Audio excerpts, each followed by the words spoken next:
Welcome to a Monday edition of Beyond the Arc. I'm John Gonzalez alongside our NBA insider, Bill Ryder. Bill, our last show of 2024. Happy almost New Year. Happy almost New Year, buddy. Let's go, dude. I'm fired up for 2025 and this show. Are you?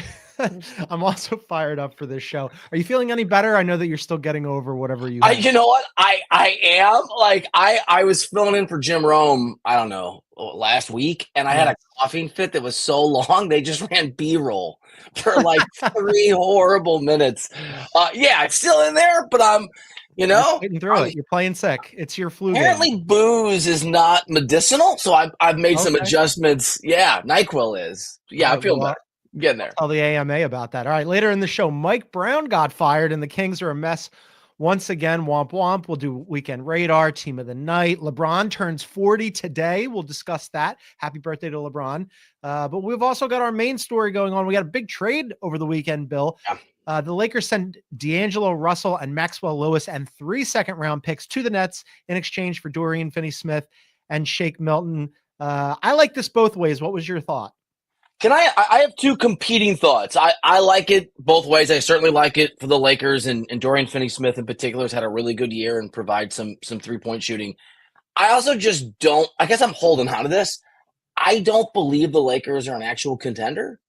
And so the idea, even though they're just second-round picks, of further doubling down on this idea that the Lakers have to win now, to me, feels futile. Yes, I like it. No, I don't think it'll have a dramatic impact on what transpires in the postseason in the Western Conference. So I'm of 2 minds, John. Okay, that's fair. Let's get into that a little bit, where this puts the Lakers, because I was thinking the same thing, that I don't think the Lakers are contenders. And then I was like, well, wait a minute. I mean, Oklahoma City is clearly the best team in the Western Conference. They beat the Grizz last night pretty easily. The Grizz didn't have Ja, but OKC is rolling. They've won 11 in a row. They're just smashing everybody. But after that, like, somebody's got to play the Thunder in the Western Conference Finals, right? And like, I looked it up. They can't play injury. Yeah, so I mean, you've got the Grizz, the Rockets, the Mavericks ahead of the Lakers right now, and behind them you've got the Clippers, the Nuggets, who we talk about basically every show, where we're like, we don't know what to make of them, the Wolves, the Warriors. I mean, aren't the Lakers kind of just as good as all the rest of the teams that aren't as good as the Thunder? I don't think so. I don't think they're as good as Denver. I don't think that they're as likely to be as good as Minnesota when we're talking on this podcast in 2025 in February or March or April. Maybe they're better than the Warriors, but I'm not sure how big. I guess I'm in the same place I've been all year, and it doesn't mean that I'm right. I just don't buy them. It's LeBron's birthday. Now we're going to hit that. Happy birthday, LeBron. You're 40.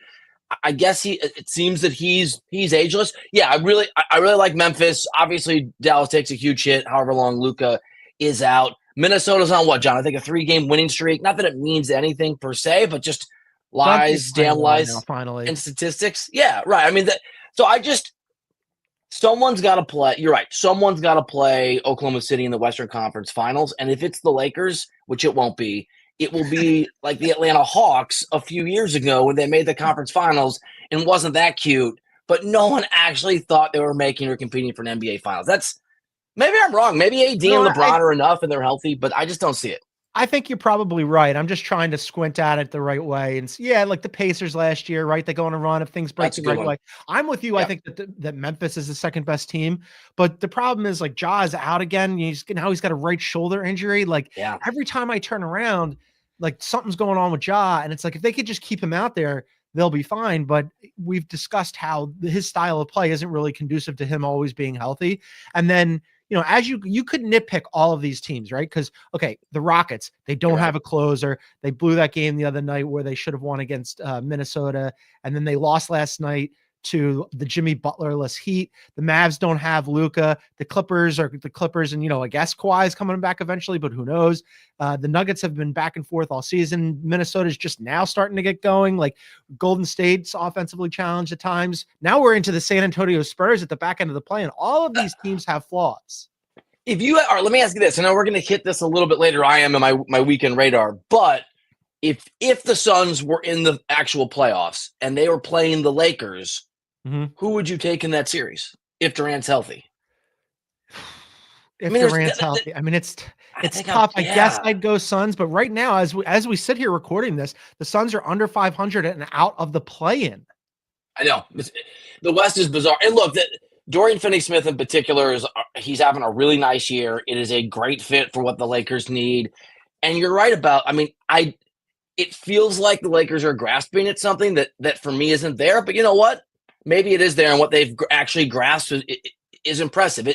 It's a really nice trade. And side note, name drop, I guess, I live 6 houses from the house that D'Angelo Russell is renting, and the lights are never on. They're never on, right? It's just, and ever since the trade, I had to go get my daughter from her job at midnight last night, and I drove past the house. All the lights are on. Never seen all the lights were on the way back. They're obviously moving, or they're getting wrapped up. Felt kind of bad. He can't wait to get out of town, back to his old team. He just shuttles back and forth between Brooklyn and Los Angeles. I do like, on paper, wherever this puts the Lakers, however this improves them, I think it is an improvement for them because you insert DFS into the starting lineup, and this is something that they've obviously been defensively challenged this season. So he definitely helps them at that end. He can switch 1 through 5. And he's also enjoying a career best shooting season from 3, so that addresses 2 needs right there. I mean, like, he's a guy who can knock down a 3-pointer. And then on the other end, you're not going to have to worry about whoever they switch him on to. He's going to be able to handle any defensive assignment.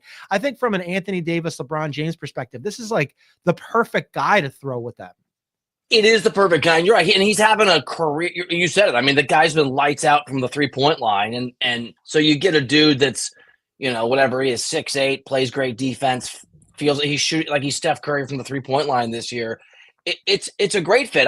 It's a really nice piece. What I find really interesting about it is he is in particular the perfect piece for a team like this, and the perfect piece if you're that close to being a contender, which brings us full circle to the Lakers see themselves in a way some of us don't, but maybe they are. And this trade, I think, is going to flush out how good and how legitimate they are, because it is a nice addition.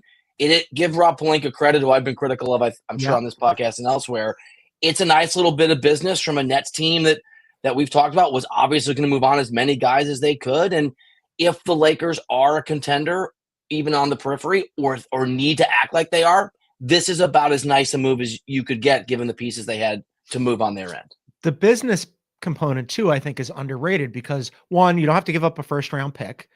It keeps them under the second apron, actually a little bit cheaper. You've got a player option on Dorian Finney-Smith for next season. So, like, none of this is really, like, that cost prohibitive. You bring in a guy who can help you, and that gives you a little bit more wiggle room and financial flexibility. I like it. And then on the Nets end, I like it too, because they get worse, which is something we've been talking about how they wanted to do, right? D'Lo's on an expiring deal. Bill, they've got 31 picks over the next 7 seasons, 15 firsts, and now this whole bushel of seconds, and they'll have $60 million in cap space this offseason. As rebuilding goes, I really like this for the Nets. My question for you is, what do you think happens with D'Angelo Russell? Is he like an immediate buyout candidate? Because he makes more, not to get too wonky and into the weeds on this, but he makes more than the non-taxpayer mid-level exception, which means if they do buy him out, there's a whole host of teams. Any team that's in the apron cannot sign him. So, like, all of a sudden, teams that could use some offense, the Nuggets, the Heat, the Sixers, no Bucks, no Wolves, no Suns, et cetera, et cetera, et cetera. I can't remember if we hit this last year. You've hit a nerve. This is a ridiculous pet peeve of mine that has been somewhat moderated by the new CBA. I hate the buyout market. I hate the concept. I think it's garbage. I think it's ridiculous. Every year I have to call GM and be like, are you going to be in the buyout market? What I really think is, are you going to be one of these scumbags who do what you have to do and just I hate it. I hate it. So it makes me irrationally angry. In a league that is seeking parity, the idea that the bad teams is like, here, go away, go join any contending team you want, drives me crazy. To answer your question, I mean, D'Lo, especially if he's able to just go in there and just cook and do what he wants, might be able to squeak out some wins that the Nets don't want. I mean, you're right. It makes them worse, but it would make them a lot worse. They could just say goodbye to D'Lo. So, yeah, maybe the reason he's got the lights on at the house is because he knows he's not moving to Brooklyn. I don't know. I haven't talked to anybody in the Nets organization. That does make sense at some point. It really does. It does. It's just like, where would he wash up? Because there's so many teams off the table now because of his salary. I've been pushing on this program for a while, so I'm going to try to like speak this into existence. The Magic would make sense. They've been looking for offense and a guard forever, and they're injured, and they could 20 sign years. him and they got money. Like, why not? I love it. Yeah, they've been looking for offense for a decade. Maybe he keeps the house. He goes to the Clippers and just moves back across the street. Oh my God. That could be one. Yeah, there you go. One more piece from this here, the producer Aaron brings up that I just want to laugh with you about. He mentions that Shake Milton is an underrated piece too. Having seen Shake Milton for many, many years up close, I think not. I mean, he's a pro. He's like a professional. He's a nice guy. Super nice guy. Super nice guy. Let's talk about LeBron. It's his 40th birthday. They went out and got him Dorian Finney-Smith for his 40th. Congratulations on that. Yeah, happy birthday, LeBron. You gotta get him something. How much longer do we think he's doing this? I don't know. And I bumped into one of his guys recently who aren't worth talking. I mean, they're nice people, but they've just mastered the art of, I don't know, man. I don't know. Yeah, of course. The thing is, he's still really good. He's still really good. I really expected when you and I started doing this podcast together a year ago that on his 40th birthday, when we had this conversation, he would have shown dramatic signs of aging. You know, like a running back in the NFL that just hits a wall and then craters. And we'd be able to say, oh, you know, I don't know, a year, 2 years. I think LeBron loves the game so much and loves the limelight so much. I don't buy the idea that he floated recently that maybe the time could. LeBron will give himself a 3-year goodbye if he can. I mean, he'll do a 3-year, goodbye tour, whatever Kobe did times 3. So 2 or 3 years, I think, is possible. The whole I might pull a Tim Duncan and just fade into the background. Stop. It's an impossibility for somebody of his stature. Tim Duncan, that's his personality. LeBron loves the spotlight. LeBron is the spotlight. And even when he gives it up in terms of playing, he's still going to be out there in the zeitgeist being LeBron, and whatever his next chapter is, if he owns the team in Vegas or, whatever, he can do whatever he wants. I mean, he's got his hand in Hollywood doing production stuff and, starring in movies and whatever. He's never going to just disappear on us. There's a story that I used to tell from my beat writing days. So that 2010, 11, where whenever we interviewed, I was a beat columnist. I was on the road. I was there every game but 2. Every time we would talk to LeBron, right? Pre-game in the scrum when he would do that, he would be, not every time, he would often be not particularly interested in talking. Wouldn't say a lot. So we'd dutifully go through our conversation with him. He wouldn't say much, and we'd move over to Dwayne Wade or Chris Bosh, right? Big 3 in order. And we'd get to the other guys, and then LeBron would start hooting, hollering, making noise. He once threw a water bottle and hit me in the head. He used to throw stuff to distract because he needed the attention. And I'm not around him as much as I used to be in that context. And I was at the Bronny game, whenever that was, a month or 2 or 3, whenever it was ago. Time is totally gone away. And LeBron comes out, and AD has just started talking. Bronny's just finished. And AD and LeBron starts doing the same stuff and making noise. My point is, love him or hate him, I like the guy a lot, he craves attention. He literally can't stand it when his teammates are being interviewed and he's 6 feet away and no one's paying attention to him, even if he doesn't want to talk. So let me just reinforce what there's no chance that LeBron James is pulling a Tim Duncan if he can't go 4 minutes without the attention in an interview scrum. Aaron said the other thing is that the NBA doesn't want him to be done yet. And I think that's probably true because he still does get a lot of eyeballs. We saw what happened on the Christmas Day game. It was their most watched game in the regular season, full stop, not just on Christmas, in 5 years. I mean, everybody, for him and Steph, they're still the show. Although Aaron was saying, there's not a next guy yet. I differ. I beg to differ on that. We're going to discuss in Weekend Radar. There was a guy named Victor Wembanyama that I'm going to get into a little bit later, who was playing chess in the park. I think he's awesome. It was fantastic. But I actually hope that LeBron plays till I've said this, 45. Give me old man YMCA dad game, back you down, LeBron. I'm excited for that. I've always wanted that too, but I always pictured he would go to a team like the Memphis Grizzlies or the Oklahoma City Thunder and sort of be the 6th man and be on a winning team, but not be the guy. Do you want him at 44, 45 on a bad Lakers team?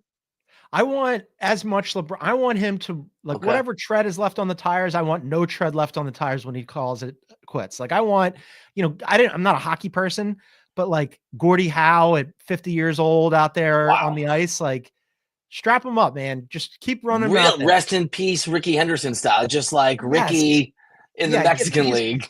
He's checking in for 12 minutes a game. Yeah. Oh, absolutely. Give me all of that and more. Let's take a quick break. And then on the other side, we're going to discuss the absolute mess that the Sacramento Kings have made for themselves after firing Mike Brown. That's coming up. This is Beyond the Arc. At CBS Sports Golazo Network, we're bringing you the game. The madness of Messi arrives! Breaking down the game. This is unlike anything else in the world. And changing the game. Get it all for nil. That means free. Whoa. And all day long! 24/7. All right, welcome back to Beyond the Arc. We're a podcast. You can find us wherever you get your favorite shows. Download, subscribe, leave a review. If you're listening on Spotify, everybody knows this. I'm going to say it anyway. Below the play button on Spotify app in full screen mode, you can tell us what they're. Hey, Bill's got the jersey on right now. He's repping our friends over at Spotify. There's a little function where you can leave us a question or tell us what you think about Bill's jersey. All right, and tell us what you think about the Kings, who are in free fall. Bill, on Friday they fired Mike Brown. He holds practice. He does media avail. And then he gets in the car to drive to the airport to catch the plane for the road trip. And somebody from the office is calling me. Let me just pick up and see what's going on. They're like, yeah, hey, don't guys. Get on the.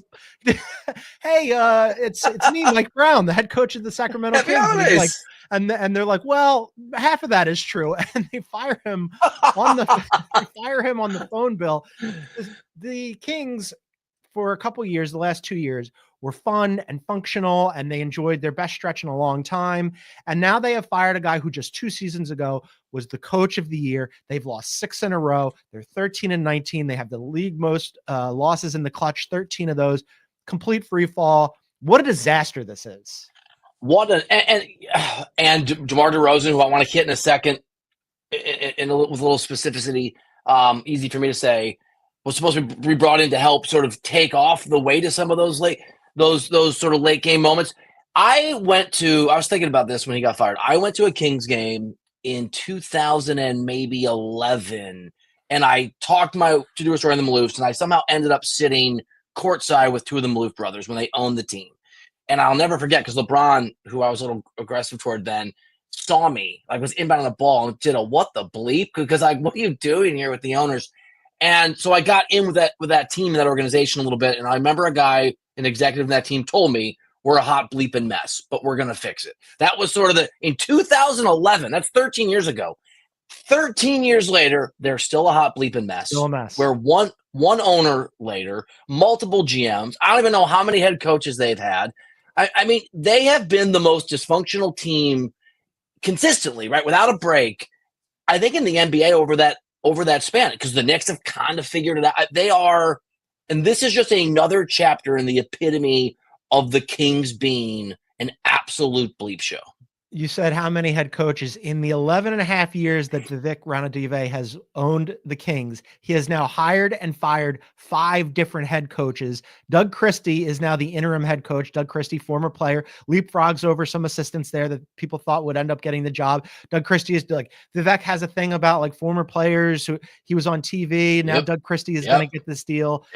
Bill, in 40 years of the Kings playing in Sacramento, only Mike Brown and Rick Adelman have had winning records, and he's out the door 2 years after winning Coach of the Year. Now, some people were saying part of this was sort of signaled that Mike Brown, after they ended up blowing that game to the Detroit Pistons, basically called out De'Aaron Fox. Mike Brown this season had said, we need to be a better defensive team. A lot of people said, well, why don't you just lean into what you did 2 years ago where you're the best offense in the NBA? And he's like, no, there's more that we can get out of our defensive end. And that's where we're going to have to improve if we want to be serious contenders. Well, De'Aaron Fox had an absolute meltdown, like mental mistake in that game that they ended up blowing to the Pistons. And Mike Brown basically called him out afterwards. And then on the day that he got fired, there was this long video that everybody was doing the Zapruder film for, where it was Mike Brown pulling De'Aaron Fox aside and talking to him and basically being hey, what happened last night? Here's what I was thinking, et cetera, et cetera. An hour later, he's fired. So I guess part of this is the De'Aaron Fox thing. I don't know if De'Aaron Fox got in somebody's ear or if they just said, no, we would rather have De'Aaron Fox because he hasn't signaled that he wants to stick around. But this is so messy. I mean, when you have that kind of dysfunction, right? When you have that level of dysfunction organization, then things like this can blow up into a hot mess. And I think part of the pressure on Mike Brown and part of the reason they did this, although it's a mistake, the West has gotten better because I think they won 48 games the year that they had their breakthrough season and they lost to the Warriors, right, in the opening round of the playoffs, but it felt like they were on the come. And then last year they had 46 wins. Yeah. Right. And this year they're obviously way underachieving. They're well under 500, but the West has gotten markedly better. It has improved by leaps and bounds, at least in the middle, in terms of like the competitiveness to get one of these slots, right? Every night, I think you're more likely to have a more difficult game than you did 2 years ago. Maybe it's not as top heavy as it was. And it's the front office that went out and made the DeMar DeRozan thing was the Kings' attempt to keep up, to catch up, to sort of maintain the level they needed. And John, that hasn't worked. And for me, and I'm not in that organization, and I'm not around it very often, like say a Sam Amick, so I don't actually know. But from a distance and talking to people around the NBA, this is Mike Brown's not the problem. Even if it turned out he wasn't the solution because it's such a mess there, Mike Brown is not. There's a lot of problems. Mike Brown, I don't think was one of them. I don't think so either. I mean, again, as I mentioned, the most losses in the clutch this season. What, a week and a half ago, they were 500. So, if a couple of those break the other way, maybe Mike Brown is still the head coach of the Sacramento Kings. I think I'm with you. I don't think any of this is a Mike Brown problem. I very much do think it's a front office and ownership and structure problem. You go and get DeMar DeRozan, who I like a lot, but the idea of DeMar DeRozan and De'Aaron Fox was we have now not one but two closers. And it hasn't manifested itself that way. They haven't been able to win these really close games. And part of it is, one of those games, as I mentioned, that Pistons game was a disaster at the end where they just made too many mental mistakes. And sometimes that happens, but these guys that are supposed to really the Pistons. Yeah, I know. Well, I mean, the Pistons are a little plucky, but I'm with you. They're a lot plucky, but you got to win those games if you're in the West. Yeah, you have to win those games, especially if you're going to bring in DeMar DeRozan, who hasn't really played up to the level that they anticipated. But now the question is, you're right. The Western Conference is loaded. You end up moving out your coach. You're 13-19. You're nowhere near sniffing the play-in in the Western Conference now. I mean, you're 3 games out of the play-in. San Antonio Spurs are in the 10 spot right now. The question is, and it's on the Chiron for everybody watching on YouTube, how long until De'Aaron Fox wants out?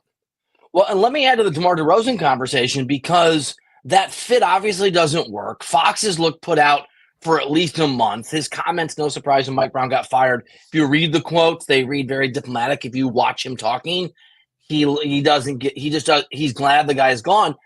DeMar DeRozan, since he left Toronto in 2018, has only been on a winning basketball team twice. And both of those teams have failed to advance in the playoffs. I know you like DeRozan. I know everyone likes DeRozan. The guy has not been a winning basketball player. Mm-hmm. I mean, he hasn't been. And I'm not saying the Bulls are an amazing basketball team, but if you are good enough by your presence to be a clutch player of the year and to be a difference maker, there's been some talent on some of those Chicago teams. And the Spurs, I think he had one winning season with the Spurs when he first got there, and then the wheels came off. And so if you're De'Aaron Fox and it's a mess, you've never really had, outside of a play-in opportunity in a playoff where you lost to the Warriors, you've never really had real playoff experience. You got a guy that basically does the same thing you do in terms of needs the ball in his hands at the end of the game, and it's not really working. I think you ask out yesterday, especially in an NBA where you have the power to do that. That's not unprecedented. There are teams that I think there would be a market and some value.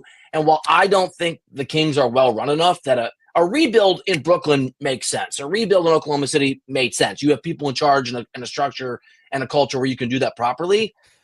Sacramento doesn't really do that because they don't do anything well. How does it work? How does it work? But that's not De'Aaron Fox's fault. I think you asked out yesterday. It's not, you're right. It's not De'Aaron Fox's fault or his problem to say, well, would the Kings be able to extract, fair market value for somebody who's a very, very good guard? My guess is probably not. However, if you're De'Aaron Fox, what do you care? You just want to get to where you're going.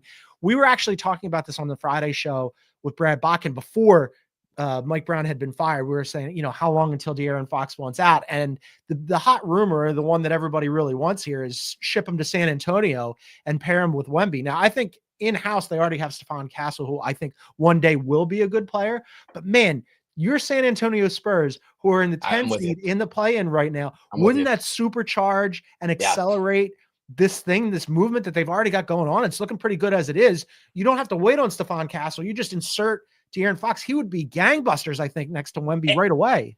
And it's hard to watch Chris Paul right now. I mean, he is not at the level that he used to be. It'd be nice just to have like a little instant offense. I'm with you. And by the way, the Spurs can win now, relatively speaking. They're not going to win an NBA championship, but as we noted on this podcast at the start of the year, they're good enough to play meaningful basketball games the entire year. Yeah. And if you add a little offensive firepower, that becomes more meaningful games, and all of that it speeds up the process like instant coffee. It's instant Wemby. You just speed up the process of Wemby getting to the point where these games matter, and when they really, really matter in a year or two or three, he's trained for it. I'm 100% with you. Also, producer Aaron points out, and this is worth saying, that Fox switched to Clutch Sports as his agent recently, and they have some experience with forcing right? Rich Paul's not afraid to go to a GM and basically be like at the party room, be like, yeah, my guy's out. Like he brought Anthony Davis to the Lakers. There's a bunch of examples. So Ronnie James plays in the NBA. So if you right. There you go. Sort of. Air quotes plays. I felt mean. If you're De'Aaron Fox, do you want to go to San Antonio? And I'm not taking a shot at San Antonio, but Sacramento is not the glitziest NBA city in the country. Neither is is Wemby enough? Yes. That so. Also, that's an organization that it's the opposite of Sacramento. It's an organization that has proven itself to be really smart, really competent, really professional. Like that's an organization where you go, they have an idea, they know what they're doing. And oh, by the way, for all this, when we were talking about who's next, it's clearly Wemby. I mean, I was saying on he's now the other day, the league has the rest of this season for it to be about somebody else. And then basically, and maybe even not that long, but by next year, it's all Wemby all the time for the next however long, decade and a half. It'll be ridiculous.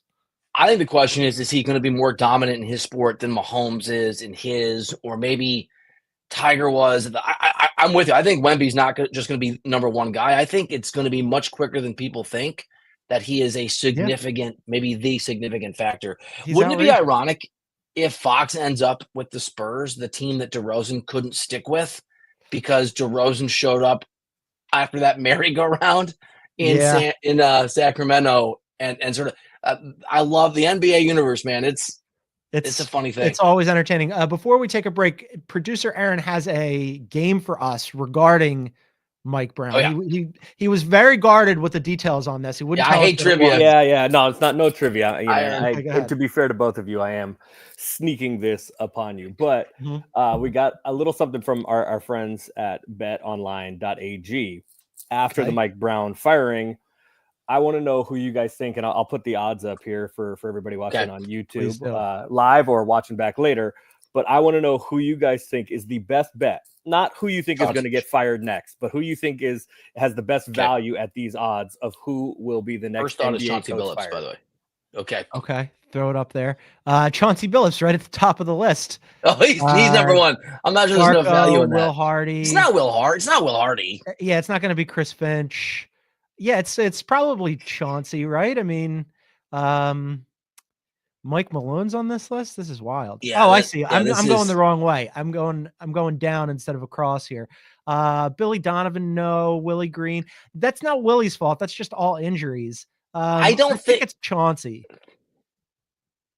Nick Nurse is interesting. He's not getting fired, and it's coming on my weekend radar. They're going the other direction, John. You know what's interesting too is at plus 1200 they have another Phoenix Suns head coach, Mike Budenholzer. Every year, just like clockwork. I thought Bill might have a little love for Doc Rivers at plus 2500. They're not. They're paying him. They're paying him so much money. I don't think they're paying 4 coaches. I think he's got his I think he's got a great relationship with the owner, and everything is swell there. Yeah, I don't think Darko's going anywhere either. No, I think if anybody's going to get it, it would end up being Chauncey at plus. Chauncey is plus 200, the leader with a bullet for a reason here. But also, the Blazers have an idea of what they wanted to do this season, so I don't think I'd be surprised if anybody else gets the axe right now. Gets fired. Yeah, I'm looking at this list, and nobody jumps out to me as likely to be fired. It's not going to be Quinn Snyder, and they're doing great anyway. Right, exactly. Rick Carlisle's interesting. You know what? I would put some money on Rick Carlisle. I mean, if I had to put money on somebody, plus if the 4, wheels came off, wheels came off 40-1.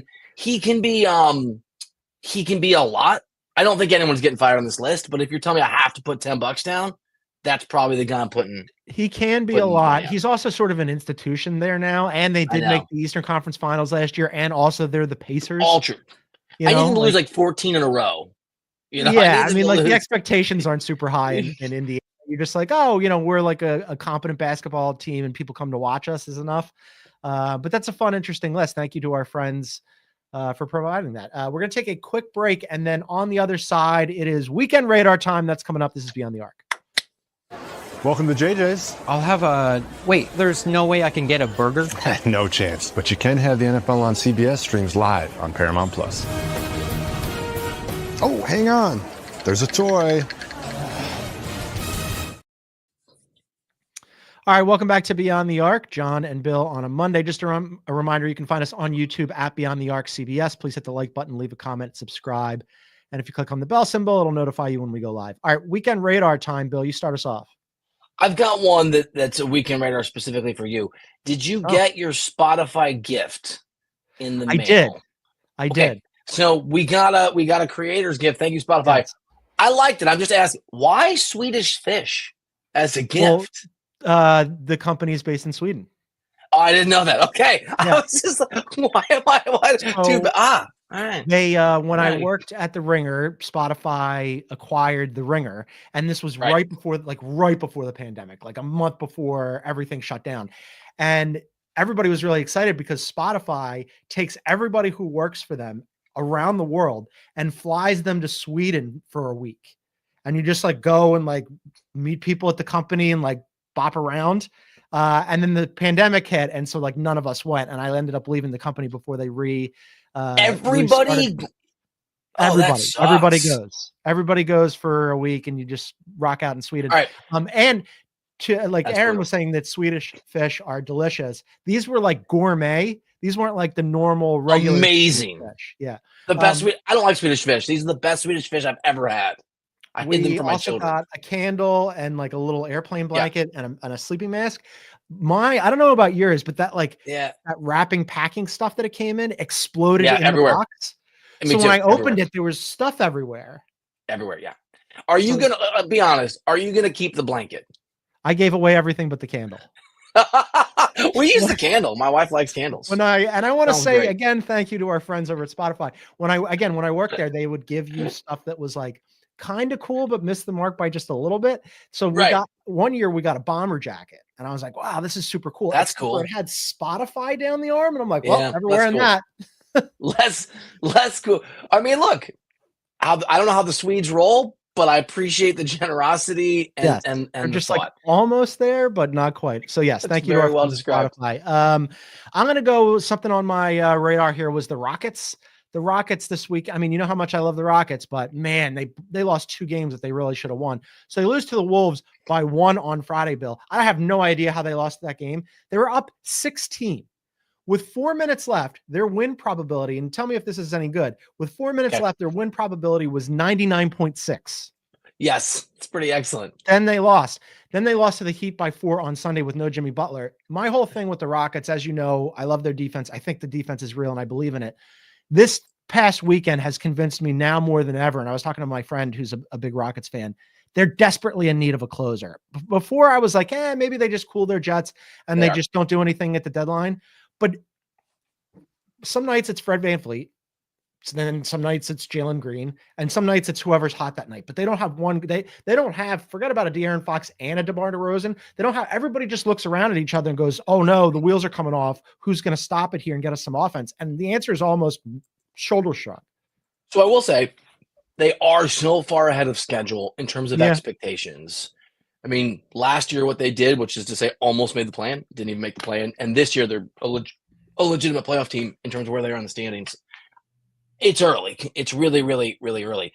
This bumps up against one of mine, which is Tyler Hero, the ragdoll, because he was just thrown to the ground in that. And it was the Rockets' base and Thompson in particular just sort of losing their cool and being extremely, extremely frustrated with how things are going. It's not going to happen. Every team takes Kevin Durant. But remember the start of the year when there was sort of talk about maybe Durant might – basically the Suns – were hamstrung, and the only person they could move at any value was Kevin Durant. Everybody wants Kevin Durant. And we sort of talk about the Rockets as a destination. I understand KD going anywhere makes you great. Can you imagine Kevin Durant on this? They'd be as good as the Thunder. They would be as good as the Thunder if they, to your point, you had the closer, one of the closers. I love it. And the more, look, I mean, we've talked a lot about, and this is one that was on both of our radars, the Suns with and without Kevin Durant. Yeah, so they're now 15 and 16, right? They've fallen out of the play-in. They've lost 5 of their last 6. They lost to the Warriors, who were absolutely free-falling. And then they lost to the Mavs without Luka, which is a bad loss. 14 and 7 with Durant, 1 and 9 without 1 and 9. 1 and 9. So if you're Kevin Durant, you know that when you play, the Suns are a viable team. But to your point about the Rockets, like, at what point do you start like looking, side eye at them going, man, that's an interesting opportunity? Yeah. It depends what you want. I like Durant. If you're watching KD, chill out. But he's such a sensitive in his feelings, like 14 burner, X accounts, and he's mad on he's got opinions. I love it. And I don't care what anyone thinks, which means he really, really cares. I just don't know to what degree this idea that all he does is move when the going gets tough gives him a bit of a pause, because he moves a lot. I mean, it makes a lot of sense to go to the Rockets, but in Phoenix, but where's your best opportunity? If you're him, where's your best opportunity to win? It's not. That's realistic. Houston to Phoenix, it's Houston all day. I don't think there's a better opportunity in the NBA that's a realistic opportunity for Kevin Durant than the Houston Rockets. For like what a team can give, and would you really disrupt your team to go get Kevin Durant? Not every team would. I don't think the Thunder are, right? As an example, the Celtics aren't. And so outside of those two teams, yeah. But do you think Kevin Durant has it in him to force his way out of another team? Because I actually talked to somebody in the Suns organization over the holidays, just checking in, say happy holidays, and delusional though it may be, and this person has a direct line to Ishbia, they think they're a contender. Yeah. They'll point you to Kevin Durant's record. They will, and I'm not saying that it's accurate. I'm just telling you that they have convinced themselves, or the owner has convinced himself, and everyone else is following suit, that they are good enough. And Durant's sort of a long stretch of Durant being healthy is just going to show the true nature of Ishbia's genius and how this plan can work. And so if that's what they're selling, and maybe you're KD, maybe you buy into it a little bit. I think that's the big hang up. I think it's going to be Ishbia going, hey, no, we believe in Kevin Durant, and Kevin Durant believes in us. And when he's out there, we're good. Ultimately, if KD wanted out and asked out, they'd move him. But from an organization standpoint, I think it's full steam ahead. Let's just hope KD is healthy and we can beat anybody. Be better for the Suns too. The Suns just extracting a huge price from the Rockets and sparking a actual rebuild around Devin Booker with real pieces and real players and real assets would be, and getting out of cap hell. Yes. Having some flexibility, getting some draft picks. I think it makes sense both ways, but I doubt, I think, you get Kevin Durant, you're going to try to hold on to Kevin Durant. I wanted to run this one past you just because it was so fun. We're talking about who's next. It's Victor Wembanyama is next. He might be now, right, as well. But over the weekend, Bill, before or was it after they played the Knicks in New York? Anyway, he was in New York and he just tweeted out like, hey, I'm going to go play chess in the rain in Washington Square Park. And so there are all these pictures circulating online and video of him playing chess. And he was talking about it afterwards. Somebody was like, how did this come up and what'd you think about it? Here's what Wemby had to say. I won against my brother. Okay, so that's worth it was a good day. Look at him. What made you decide to come play chess with fans at Washington Square Park? So, I was just, I don't know, I was just feeling like it. That's enough of a reason. Yeah? Was it fun? Yeah, it was a lot of fun. Did you lose at all or win? Sorry? Did you lose or win? So I lost against 2 pros, but I won against my brother. Okay, so that's okay. Worth so it was a good day. Look at him. I love this. I love that he did this. He's personable. We're starting to see more of his personality. I don't know if you play chess. I play. I do. I'm not good. I would love to play him. So I have gone through that park because my radio show I do is based there, and I'm there a lot. And I've gone through that park so many times and not had the guts to sit down and play chess because those guys are intimidating. Have you been through that? And yeah. I'm like, I'm okay. I'm a really good bad player, a really bad good player. Yeah. I would sit down and play Wemby. I mean, I would have gotten him. I would have been like, I know I probably wouldn't have got. Yeah, I do play chess. We should play sometime. We should. And I'm with you. The personality of it, the sort of populist, like just come out and hang out. The photo, you see the photo of him with everybody behind him. It's like it's like the ending of the Queen's Gambit. In reverse, right? It also it wasn't a pleasant day in New York. It was cold and raining. Gross. And he went out there and did this. I just think this kind of publicity for the NBA is fantastic. And this guy, this is what I was saying when he's going to be the only topic of conversation for the next 10 to 15 years. And the thing is, all of this is if this is DeMar DeRozan or Tyler Hero, who cares? Or that this guy, to your point, he's a generator. I know we always talk about this, but he is unique in the way that Shohei Ohtani is unique to baseball. What he does and how quickly he's doing it, and the fact that he proved Brad Botkin wrong already, that what Brad said he can't shoot, which I'm never going to stop bringing up on the podcast. He can't shoot. Are you sure, pal? I mean, it's Brad. Yeah, I love him. He's I was talking to Brad about this on Friday's show. So he is almost certainly, barring something really unforeseen happening or an injury, going to be the defensive player of the year. Yep. And now because of what he's doing offensively, where he's figuring out his game, forget about all-star. We're into all NBA territory already in his second season. So you and I are doing a live CBS Sports HQ hit later today at 3:30 Eastern time. Not to get spoiler alert, but you came up with this. I like this. Who kind of maybe slips into the MVP conversation with Luka going down. I got 2 guys, and Wemby's one of them. I got 2 guys, and Wemby's one of them too. I think we might have the same 2 guys because I think there's 4 guys that are definitely in it, right? I mean, it's Joker and SGA and Giannis and Tatum, and now with Luka out, we got to add in another guy. And does your guy's name rhyme with Schmevin Schmarant? Mine's a little dark horse. Yeah, I went dark horse. Okay. I'm going to save it then. People come and check us out at 3:30 Eastern on CBS Sports HQ. Do you got any other weekend radars? I got one more. I got 2 more. This is a short one. I'm just sort of paying attention to how well Atlanta's playing. And I know that we've talked about this, but they've got the longest win streak. Yeah, in the NBA outside of I think Cleveland right now. Do you have this too? They're just they look good. This sort of reinforces what Doc Rivers said at the play-in tournament, and that they look like they like playing together. Atlanta's interesting. I mean, Atlanta's won 4 in a row. I think they're good. They've been playing. So my Atlanta thing was, not only do I think that they're good, but I think this version of Trae Young works. Against the Raptors last night, he went for 34 and 10. It was a pretty good shooting night as his season goes. Against the Heat, he had a brutal shooting night, but he had an incredible distribution night. He was an awesome passer, which is kind of how his season, this is how his season has gone. He hasn't shot the ball well, but he's really ramped up his assists and his distribution and getting other guys involved. And in that Heat game, which they won that one as well, he was a plus 17. And I think, one, it lets Jalen Johnson be the main guy on the team. And now he's getting the best versions of Hunter and Dyson and all these peripheral pieces where he's making his teammates better instead of making it about him. And this version of him works.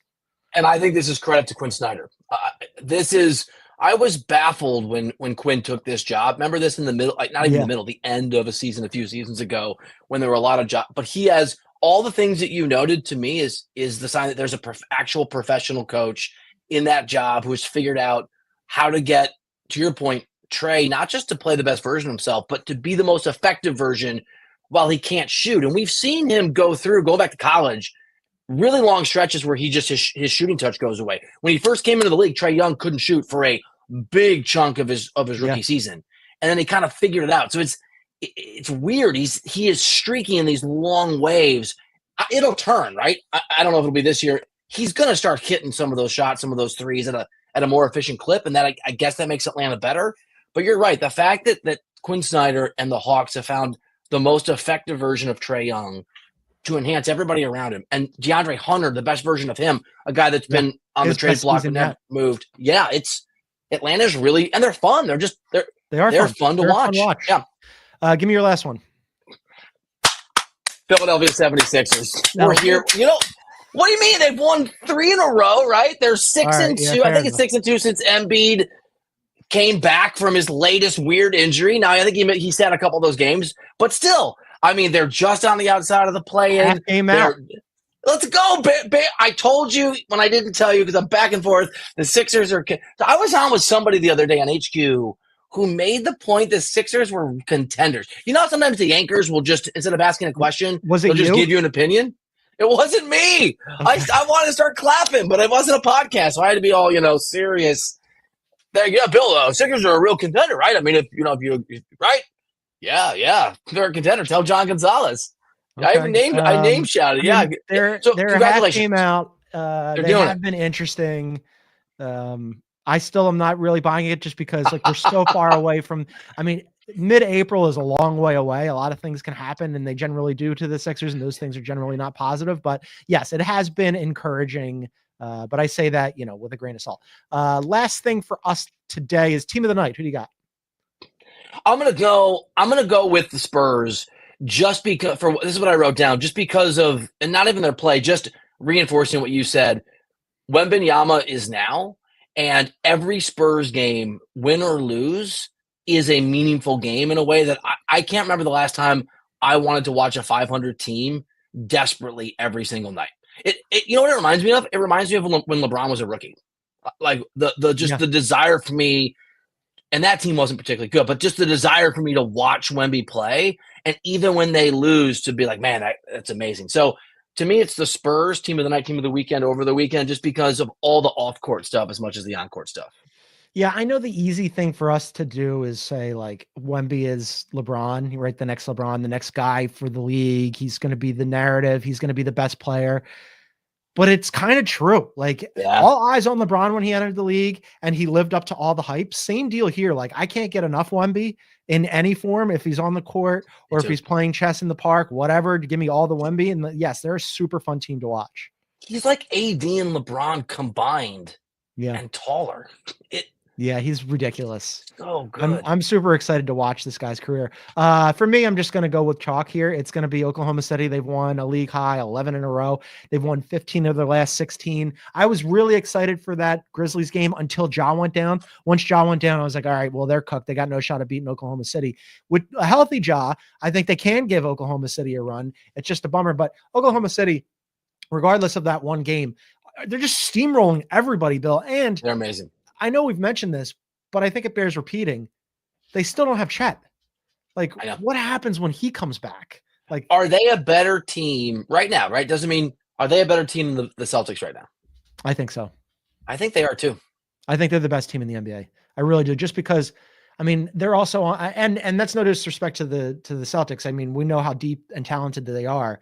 But I just keep thinking about what Oklahoma City is doing without one of the best players in the NBA, and certainly one of the best defensive players in the NBA. Yep. And holy hell, when you get him side by side or staggered with Isaiah Hartenstein, that was their main weakness last year, and now it's going to be a strength.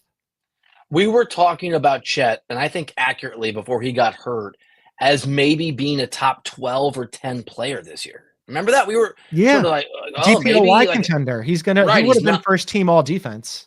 100%. He's not that far from SGA. Is SGA clearly the best player on the team? Yeah, I guess he is, but not the distance. I'm with you. And Chet is a perfect fit. It's not. Sometimes guys will come back and they're great players, but how does it fit in? Does it not going to disrupt anything? No, the guy is mix and match combos that Dagnall will have when he comes back. It's going to be amazing. And as Aaron points out, they're doing this in the Western Conference, which is just ridiculous. It's a great point. All right, that's going to do it for us today. This is our last show, as I mentioned at the top of the show, for 2024. We will be back in 2025 on Thursday. Sam will join me, and then Bill will be back. The year of the Sixers, and then Bill will be back with me. We're going to do a network show on Friday, so be sure to check that out. But on Thursday, we're going to be live on YouTube at noon Eastern. You can find us on YouTube at Beyond the Arc CBS. But for now, for our NBA insider Bill Reiter, I'm John Gonzalez. Thank you so much for tuning in, everybody, and Happy New Year.